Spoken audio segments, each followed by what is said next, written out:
Olá pessoal, vamos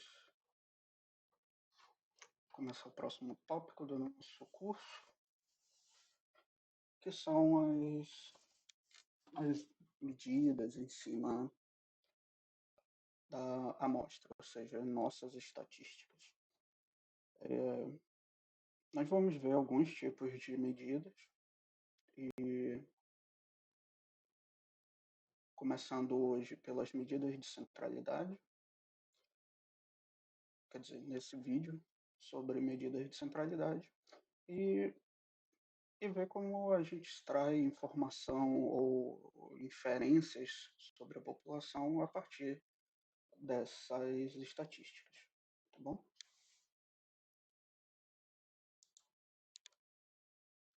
Então, eu vou definir como sendo x1, x2 até xn uma coleção de observações. O que seria uma coleção de observações? São valores observados em n objetos, tá? Ou seja, a minha amostra é de tamanho n, e eu tenho uma característica que foi observada nesses N objetos de estudos, que é a característica X. E os valores observados são representados pelo x1 minúsculo, x2 minúsculo e x minúsculo n. Tá? Essa notação da letra C minúscula, ela é usada na estatística para representar observações. Tá? E quando você tem as letras maiúsculas, você está denotando que aquele valor é uma variável. Que mais na frente nós vamos ver que são chamadas de variáveis aleatórias. Então, esses N, essa coleção, são nada mais do que observações de uma característica. Por exemplo, seria a altura da pessoa 1, de, sei lá, 1,70 m. A segunda pessoa tem 1,60 m, então esse 1,7 metros, 1,6 metros são as nossas observações. Bom, e estatística é qualquer função que eu use a informação da amostra, simplesmente assim, tá? Qualquer função da amostra, eu uso essa amostra para fazer cálculos, obter informações, definida como estatística. Por exemplo, f de x é igual a x1. É uma estatística, tá? Ou seja, é o primeiro valor observado da minha amostra. G de x, que é x1 mais x2. É uma soma entre o primeiro e o segundo valor da minha amostra. Então, é uma estatística. H de x é x1 mais xn dividido por 2. É um ponto médio entre a primeira observação e a última observação.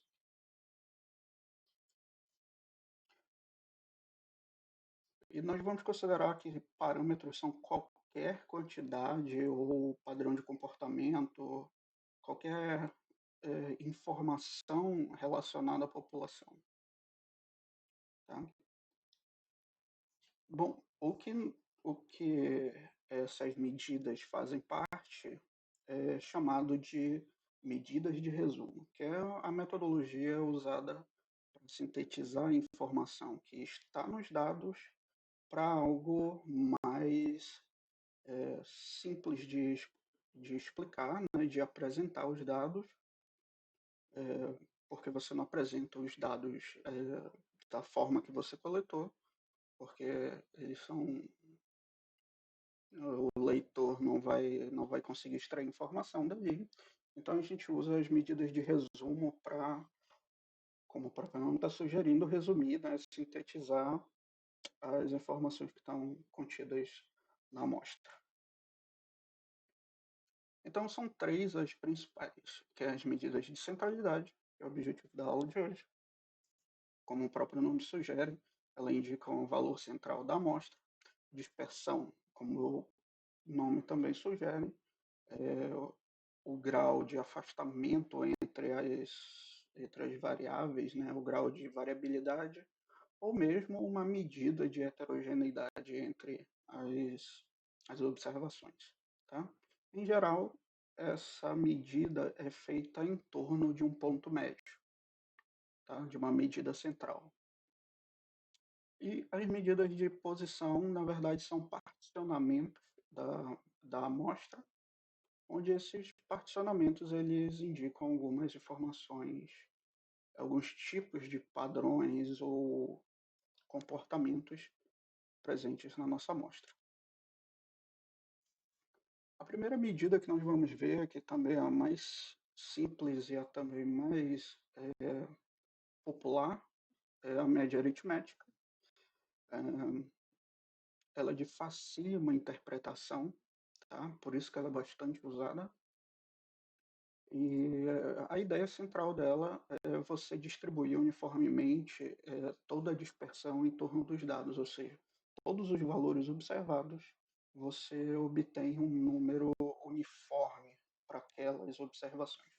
Por exemplo, eu tenho aí uma amostra hipotética sobre salários de pessoas, tá? Tem essas 6 pessoas e esses salários. Então, a média deles seria o equilibrar o salário dessas pessoas, ou seja, é claro que algumas ganham mais, outras ganham menos, e esse valor de 4.066,67 seria o valor que todo mundo receberia se eu somasse o salário de todo mundo e distribuísse uniformemente, ou seja, a variabilidade dos salários ela pode ser distribuída uniformemente. Então, essa seria a interpretação física da média aritmética. Como é que a gente calcula? É exatamente como a gente faz desde criança. Soma todos os valores da amostra e divide pelo tamanho da amostra. Então, por exemplo, eu tenho uma amostra onde a primeira observação é 1, a segunda 3, a terceira também 3, a quarta 5, a quinta 6, a sexta 8, a sétima 8 e a oitava 11. Ou seja, eu tenho uma amostra de tamanho 8. A minha média aritmética, eu vou somar cada um desses valores, dividir por 8, que é o tamanho da minha amostra, e aí eu obtenho o valor de 4,5. Vamos gravar esse valor, 4,5, que nós vamos usar para ver uma propriedade muito importante que a média aritmética tem. Digamos que eu altere a oitava observação, que antes era 11, e agora é 30, ou seja, um valor muito diferente do que era antes e muito diferente dos demais. Enquanto todo mundo está ali, né, abaixo de 10, a, o objeto 8 tem o valor da característica igual a 30. Então, se eu calcular a média novamente, essa média vai para 6,4. O que aconteceu? A média ela alterou com apenas a mudança de uma observação. Ou seja, bastou uma observação diferente das demais para que a média se alterasse. Antes era 4,5, quando o x8 era igual a 11. Agora que o x8 é igual a 30, essa média aumentou. Então, o que aconteceu? A média ela se deslocou em direção a esse valor. Vamos ver se a gente mexer na primeira observação. Em vez de ser 1, eu coloquei menos 8. Então, a minha média agora é 3,6. Então, o inicial, que era 4,5, bastou eu colocar um número pequeno, né, um único número pequeno, para essa média se alterar. E essa média foi, né, se deslocou em direção a esse valor pequeno. Então, como vocês bem observaram, A média, ela é uma medida de centralidade que tem uma alta facilidade de interpretação, porém ela é sensível a valores que nós chamamos de discrepantes, ou seja, valores que estão anômalos ao restante da amostra. Tá? E por essa característica nós chamamos ela de uma medida não robusta, ou seja, é uma medida que é variável ou sensível a qualquer alteração anormal da minha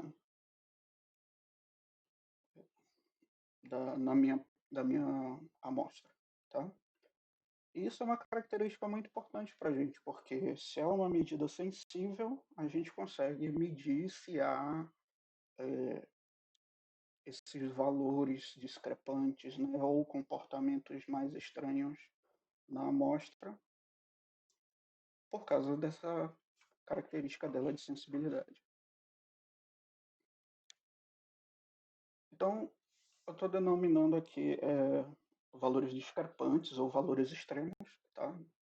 Como qualquer valor atípico oriundo da população associada ao experimento, ou um valor de baixa probabilidade de ocorrência. Lembra quando no vídeo sobre as técnicas de amostragem, onde eu falei que o nível de significância você excluía os valores menos prováveis ali, os que estão a 5% só de pertencer a essa população? Pois é, eles são exatamente esses valores, tá? Os valores extremos, estão muito longe da maioria dos outros valores. Então, por exemplo, eu tenho um produto que ele é vendido entre 4 e 7 reais, tá? Mas aí uma determinada loja decide vendê-lo a 13 reais. Outra tá oferecendo um produto para o cliente, né, gratuitamente, né, tipo aquelas promoções compre um e leve outro, e esse mesmo produto está saindo a 1 centavo, sabendo que esse não é o preço de mercado. Então, esse valor que é o preço de mercado dessa, desse produto, que está entre 4 e 7 reais.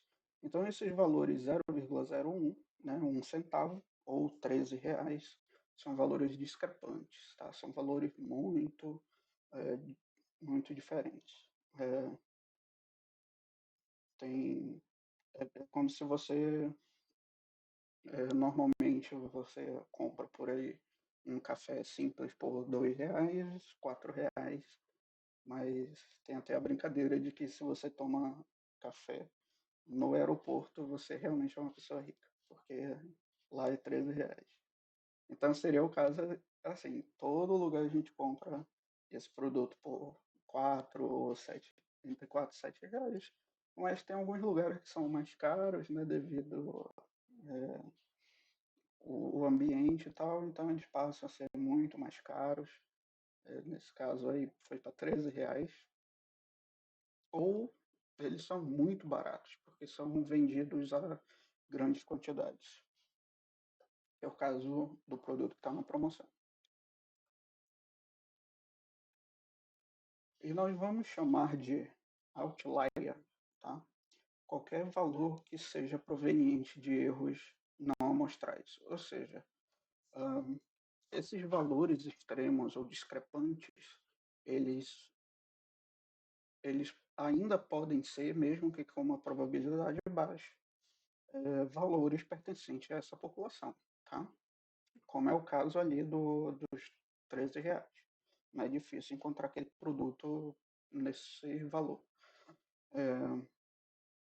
Mas, por exemplo, e se no lugar de observasse aquele produto, eu observasse um outro produto que fosse mais caro? Por exemplo, ali era um refrigerante. Se na verdade eu tivesse pego o preço de um vinho ou de algo que tenha um valor mais caro. Então, aquele valor discrepante ele é proveniente, né, de um erro não amostral, ou seja, ele é de uma população totalmente diferente. que não é dos refrigerantes. Por isso ele é chamado de outlier, ou seja, são todos erros que não são inerentes ao experimentos, né? Os erros aleatórios. Eles são erros ou causados por influência de fatores externos, como erro de digitação ou erro de medida, né? O instrumento de medida está descalibrado, esse tipo de coisa. Então, isso é chamado de outlier. Ou simplesmente são provenientes de uma população diferente.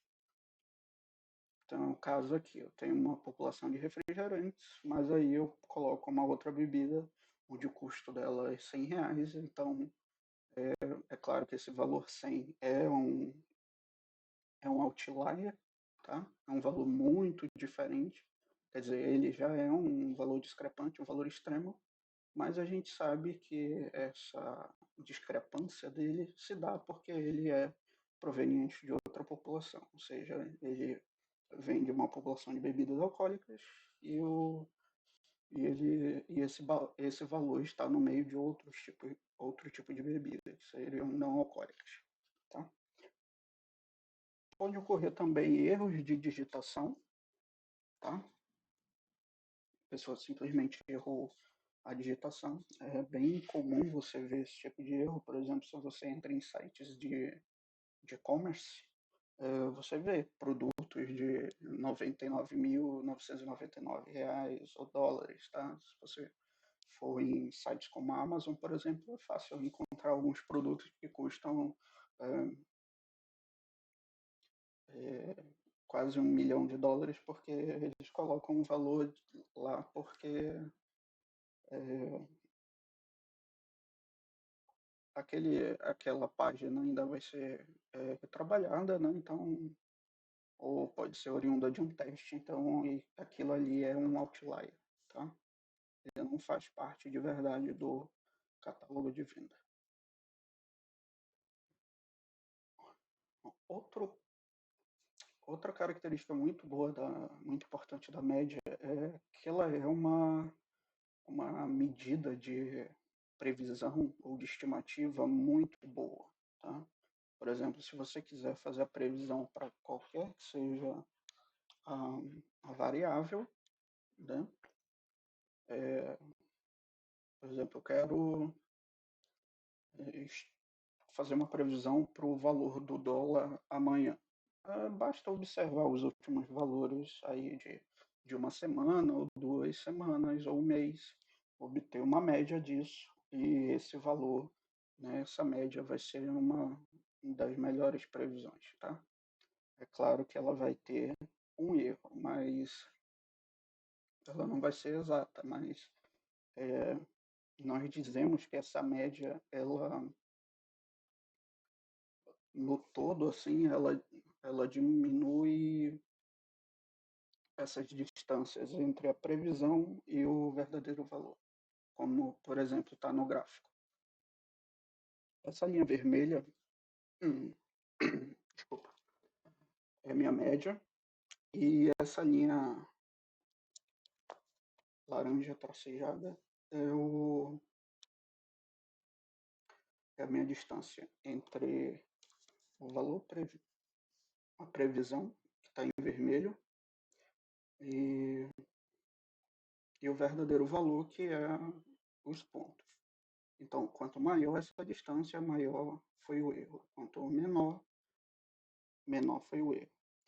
Então, no final, se a gente somar todos esses erros, a gente vai ver que a média de todos os outros valores possíveis que eu colocar aí, ela vai minimizar essa distância entre ela e todos os pontos, tá?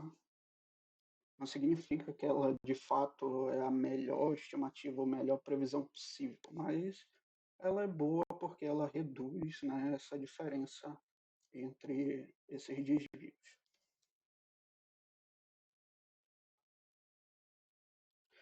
A próxima medida, ela é chamada de... Desculpa, essa minha voz começou a falhar. A próxima medida de centralidade é a mediana. Ela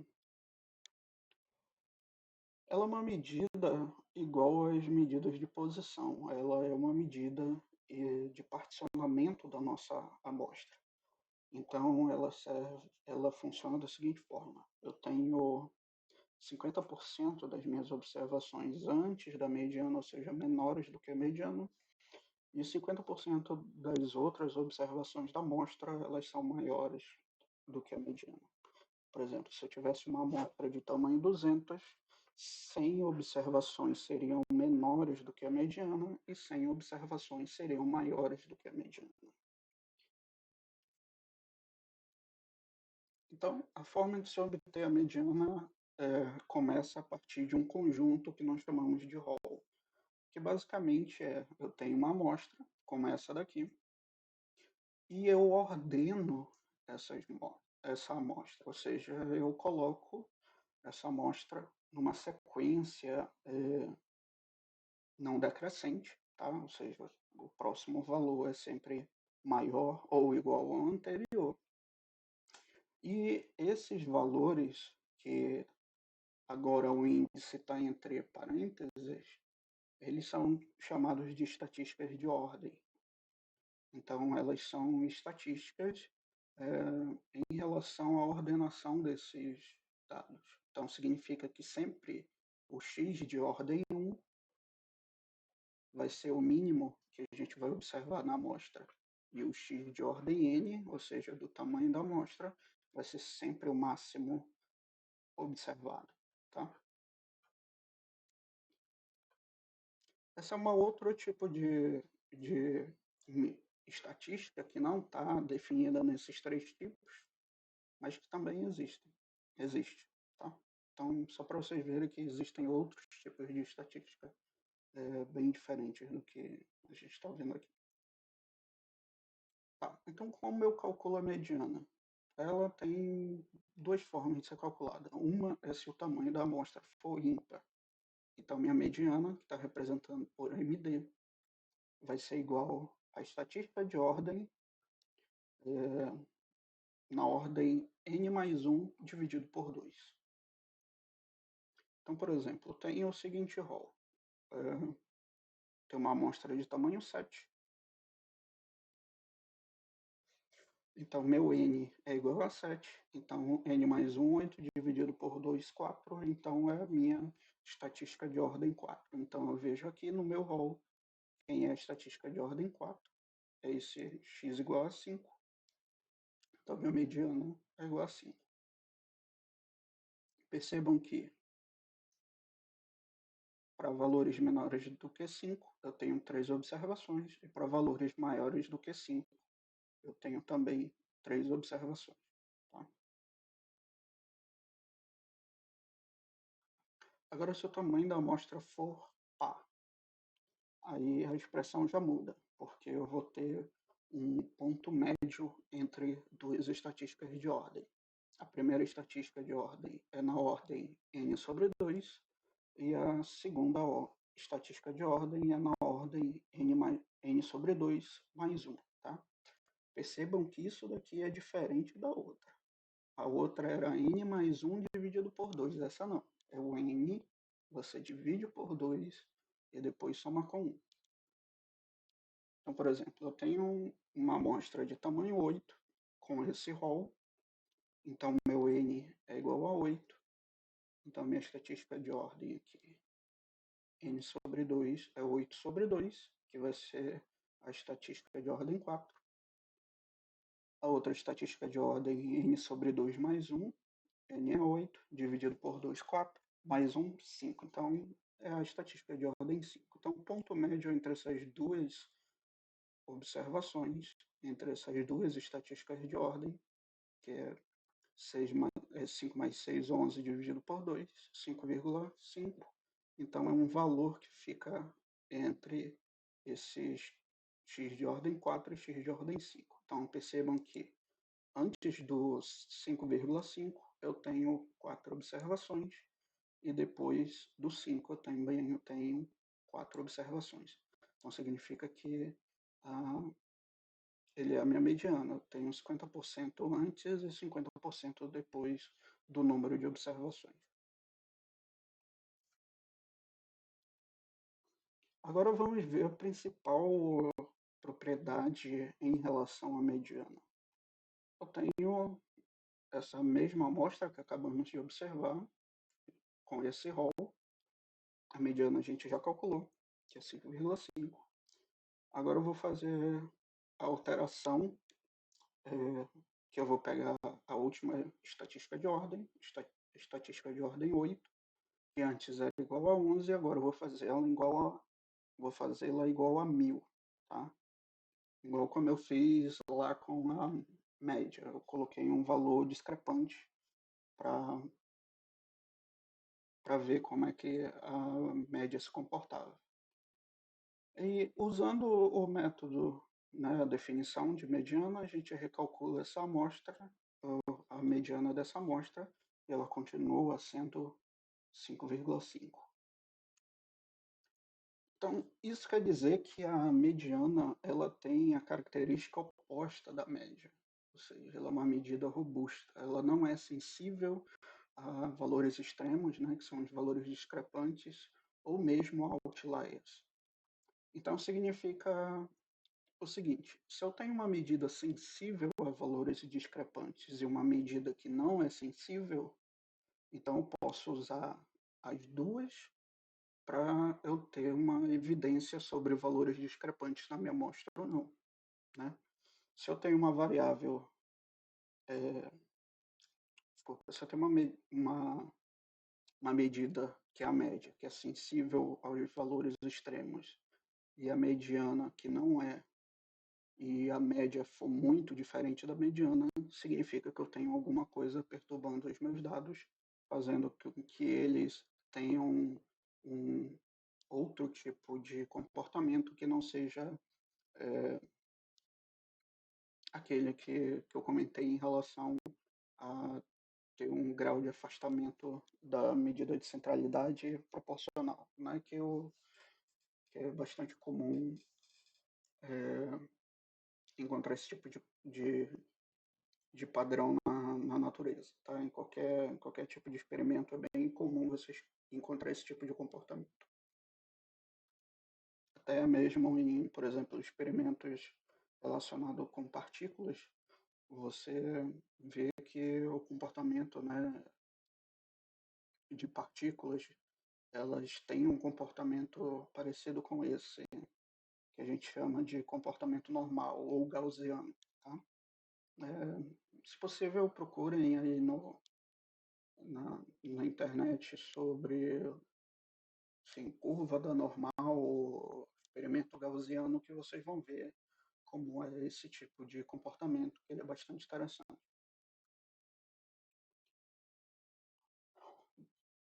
Bom, e aqui como eu falei, no primeiro gráfico eu estou usando a média como estimativa ou previsão, tá? Para os meus dados. E aqui em cima eu tenho o erro somado, ou seja, a distância entre cada um valor e a média, né, a previsão. E isso daqui seria uma soma desses desvios, ou seja, o quanto eu estou errando aí em relação à previsão. Então, quanto maior é esse somatório de erros, pior são as minhas estimativas. Então, esse primeiro aqui é o gráfico da média e esse segundo é o gráfico da mediana. Tá? Parece que a mediana foi bem melhor do que a média, mas quando você soma os resíduos, né, que é essa diferença, você vê que a média tem ela tem aquela característica de ser uma boa previsão, né, para os dados, porque ela justamente minimiza esse erro de previsão que a gente.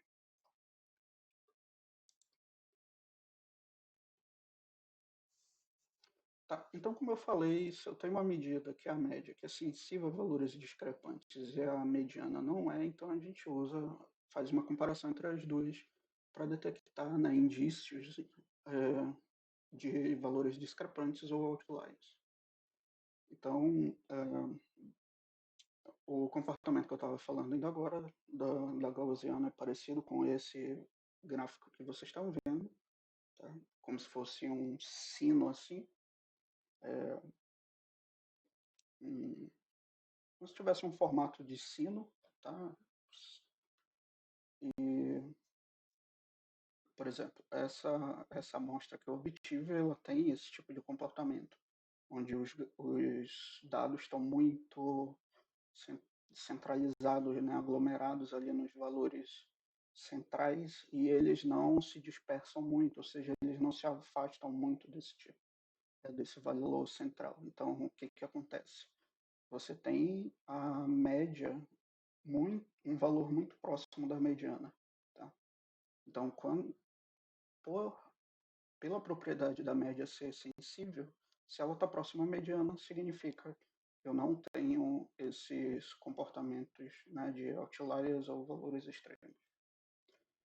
Agora, quando eu tenho a minha média maior do que a mediana, aí a gente já sabe que tem um valor extremo, né? E acima da mediana, como a gente pode ver aqui no gráfico.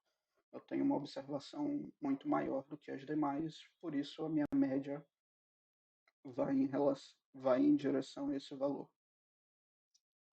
A mesma coisa acontece quando a média é menor do que a mediana. Então eu tenho esse valor aqui discrepante para o lado esquerdo, né, sendo menor do que a minha mediana.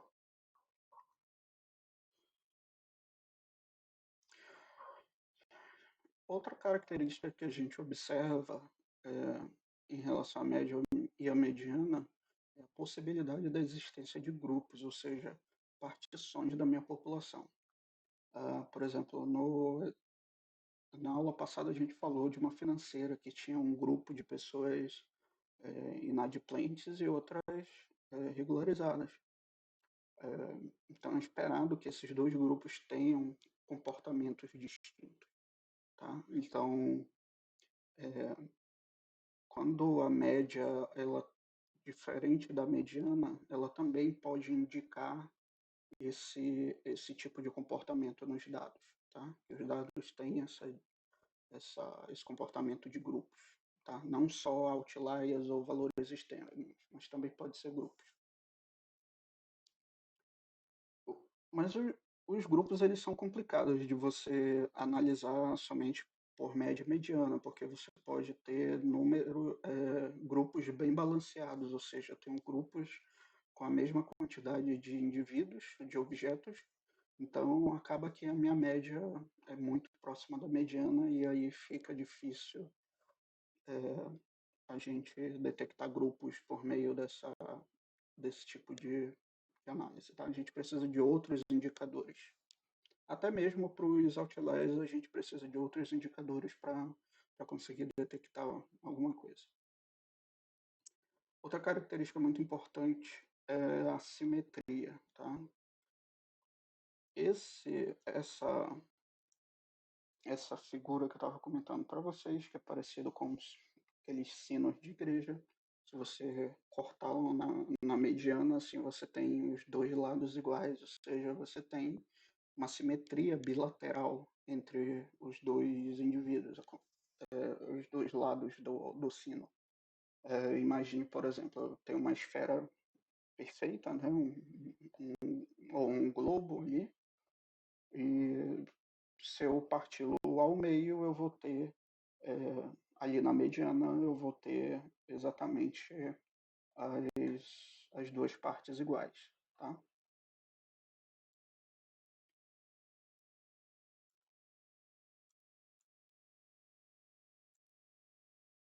E quando essas partes não são iguais, então a gente tem uma assimetria. Tá? Quando eu não tenho essa simetria bilateral, eu tenho um comportamento assimétrico.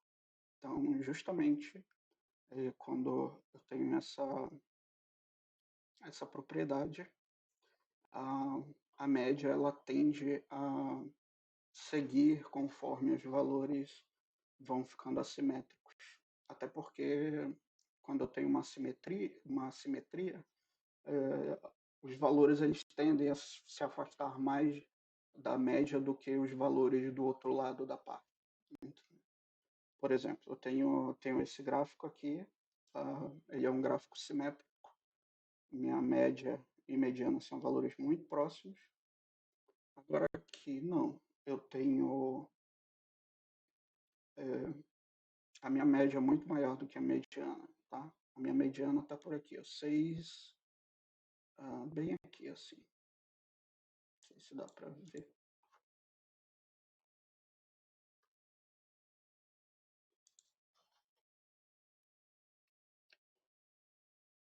Então assim, a minha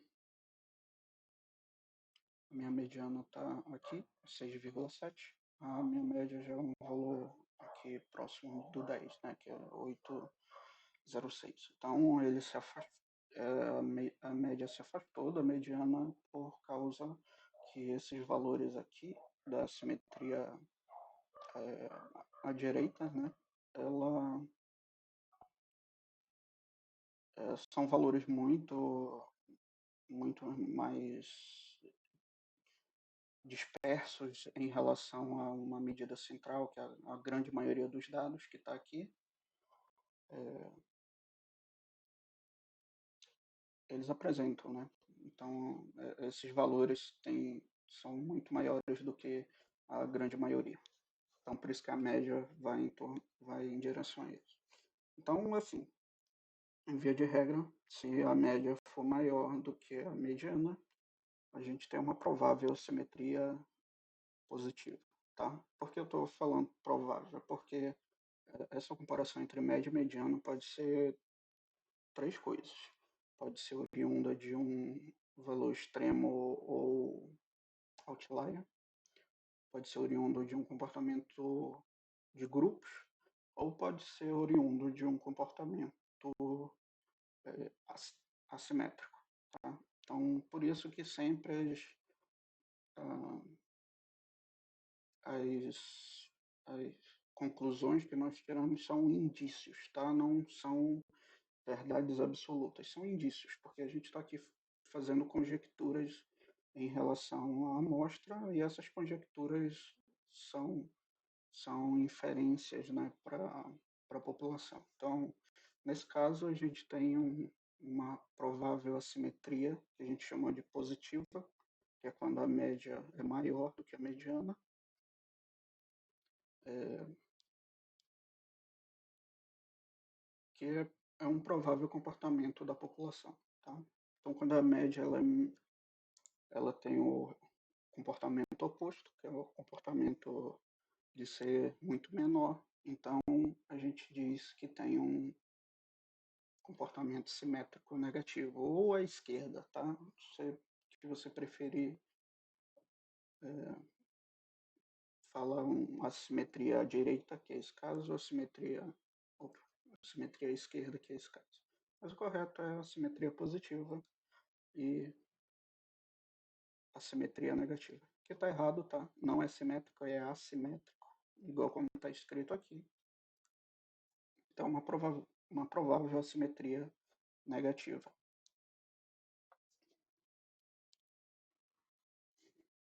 Agora eu vou mostrar para vocês um estudo usando essas duas estatísticas que a gente aprendeu agora. Algo semelhante que a gente fez no outro vídeo, só que lá usamos o mínimo como sendo a estatística, e a gente vai usar a média mediana quando eu uso os métodos amostra aleatória simples, proporcional estratificada, e quando a nossa população ela é homogênea ou e heterogênea. Então, assim, quando a população é homogênea, a gente já usa a amostra aleatória simples. Quando ela é heterogênea, a gente usa proporcional estratificada. Então, como é que essas estatísticas elas se comportam dependendo da nossa escolha certa ou errada do método de amostragem? Então, eu tenho esses gráficos. O primeiro aqui é para média e o segundo para mediana. Não, o primeiro gráfico aqui, não, aqui é só média, tá? A estatística aqui é só média. O valor real é essa linha vermelha Então, o que eu estou calculando aqui? Ó, eu tenho uma população heterogênea e eu estou usando a amostra aleatória simples, o que não é o ideal. Então, vocês veem aqui que as minhas estimativas estão bastante longe da, da média, tá? Que é essa linha vermelha. Mas, quando eu tenho uma população heterogênea e eu uso a, a metodologia adequada, que é uma proporcional estratificada, eu obtenho essas estimativas muito mais próximas, ou seja, então, de fato, você usar o método de amostragem ideal para os dados é muito importante, porque ele vai impactar diretamente nos seus resultados, como a gente viu aqui, né? Então, usando a metodologia correta, eu produzo estimativas para média muito melhor do que usando a amostragem correta. Eu simulei assim, uma amostra, uma população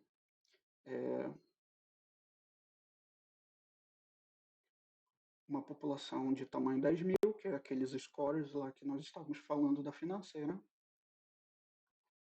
onde 30.000 eles são de uma população de inadimplentes e 7.000 são de uma população de adimplentes, né, de pessoas com o valor regularizado. Então, o que eu estou fazendo? Estou calculando uma média em cima dessas duas amostras. Uma amostra aleatória simples, de tamanho 100, e depois eu estou calculando uma média também em uma outra amostra de tamanho 100, só que agora ela está dividida em 30% para um grupo de inadimplentes e 70% para o grupo de adimplentes, ou seja, 30 observações de inadimplentes e 70 de adimplentes. Então, o que você vê é exatamente isso daqui. Ó. Quando eu faço a amostra aleatória simples, pego o proporcional de cada um dos grupos, eu tenho essa média bem controlada, ou seja, as estimativas são muito boas.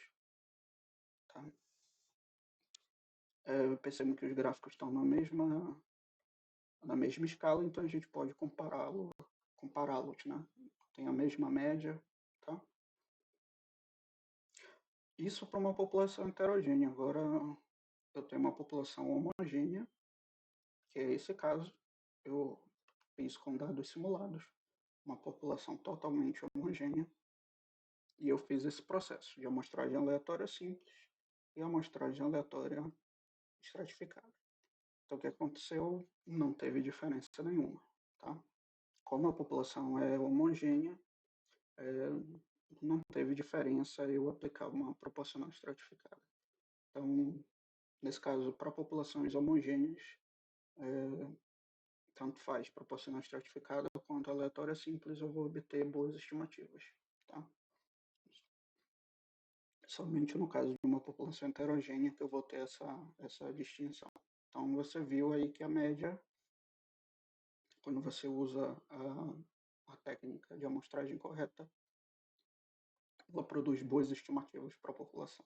Tá? E o mesmo ocorre com a mediana. Aqui na população heterogênea, você vê que ela fica as estimativas são muito mais discrepantes, no sentido de que tem uma abrangência maior, tá? Uma amplitude maior das estimativas. Elas chegam aqui até -2 e vão até quase -12. E quando eu uso a proporcional estratificada, elas ficam aqui abaixo de -4 e acima de -12, né? Mas não são muitas as estimativas que passam aqui de 10. São pouquíssimas. Aqui não, já tenho bastante estimativas que sejam próximas de 10 aqui, ou sejam de um valor muito mais distante, né, da linha vermelha, que é o da população. E, é claro, na população homogênea também não tem diferença nenhuma, tá? Então, isso daqui mostra que a mediana também tem as suas, a sua eficiência em relação quando você usa o método adequado, tá? É claro que ela não teve um desempenho assim tão diferente entre a aleatória simples e a proporcional estratificada quando eu tomo a população heterogênea, tá? Mas mesmo assim ela ficou controlada aqui a mediana. Então é isso. É, só para recapitular, a média ela é sensível a, digamos assim, comportamentos atípicos, tá? Sejam diferentes ali do que a gente chama de normal, né? Que tem uma distribuição gaussiana, o normal. Quando vocês procurarem aí o que é o comportamento normal ou gaussiano, vocês vão entender. Então, assim, a média ela é sensível a qualquer comportamento que se afaste desse comportamento normal gaussiano.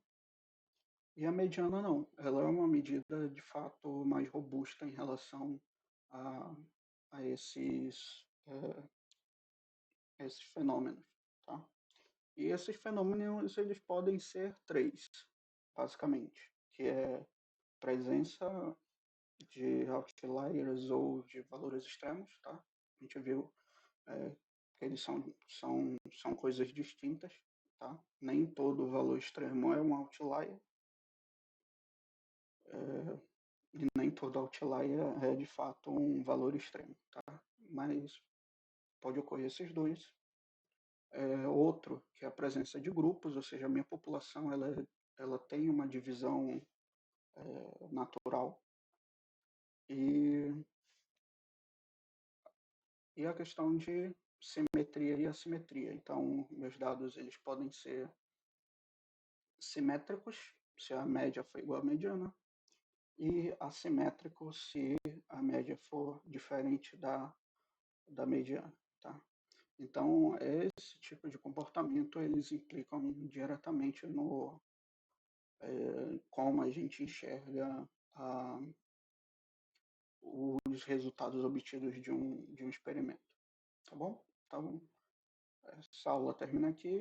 A próxima aula é sobre as medidas de dispersão. Até mais. Até a próxima aula.